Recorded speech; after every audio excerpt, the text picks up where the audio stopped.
Hi అందరికీ నమస్కారం. కార్తీక మాసం అందున ఏకాదశి ఘడియల్లో శ్రీ వెంకటేశ్వరుడి పిలుపు వచ్చేసరికి ఉన్న పళంగా ఎంతో సంతోషంగా ఆధ్యాత్మికంగా మేము తిరుపతి వెళ్ళాం. ఇదిగో ముందుగా తిరుపతి గోవిందరాజస్వామి వారి ఆలయంకు వెళ్ళి దర్శనం చేసుకుని ఆ తర్వాత ఇదిగో ఇస్కాన్ టెంపుల్కి వెళ్ళాం. ఇస్కాన్ టెంపుల్ చాలా బాగుందండి. చుట్టూ చాలా అద్భుతంగా అనిపించింది. శ్రీకృష్ణ పరమాత్ముడికి సంబంధించిన భగవద్గీత, భాగవతం ఇత్యాది పుస్తకాలన్నీ కూడా చుట్టూ ఉన్నాయి. చూసారా ఈ నగిషీలు ఎంత అందంగా ఉన్నాయో. ఇలా మేము ఇస్కాన్ టెంపుల్ చూసుకుని ఆ తర్వాత కళ్యాణ వెంకటేశ్వరుడి దేవాలయానికి కూడా వెళ్ళాం. కళ్యాణ వెంకటేశ్వర స్వామిని దర్శించుకుని ఆ తర్వాత వకుళమాత ఆలయానికి వెళ్ళామండి. వకుళమాత ఆలయంలోకి వెళ్ళి ఇంతకుముందు వెళదామని చాలాసార్లు అనుకున్నాం, కానీ వెళ్ళటం ఎందుకో కుదరలేదు. ఈసారి మేమైతే వకుళమాత ఆలయానికి కూడా వెళ్ళాం.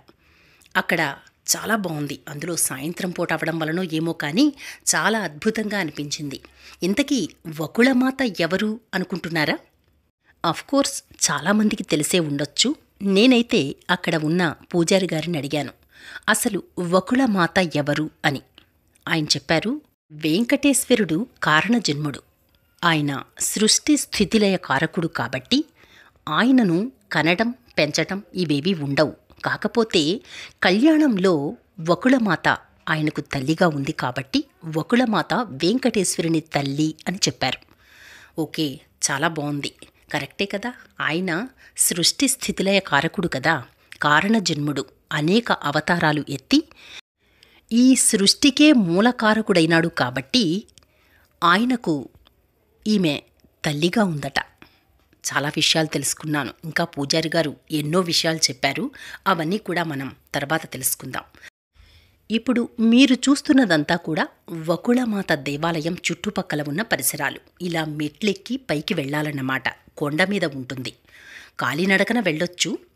అలా అని ఎక్కువ దూరం ఉండదు, కానీ కొన్ని మెట్లు కొంత ఇదిగో ఇలా అన్నమాట ర్యాంపు మీద నుంచి వెళుతూ ఉండొచ్చు. లోపల ఆలయం చాలా బాగుందండి. ఈ దేవాలయాలన్నింటికీ సంబంధించిన ఇంకో వీడియో కూడా నేను పోస్ట్ చేస్తాను. తప్పకుండా ఈ వీడియోనే కాక ఆ తర్వాత వీడియో కూడా తప్పకుండా ఫాలో అవుతారు కదూ. వీడియోలన్నీ నచ్చినట్లయితే లైక్ చేయండి, కామెంట్ పెట్టండి, సబ్స్క్రైబ్ చేయడం మాత్రం మర్చిపోకండి. ఓకేనా?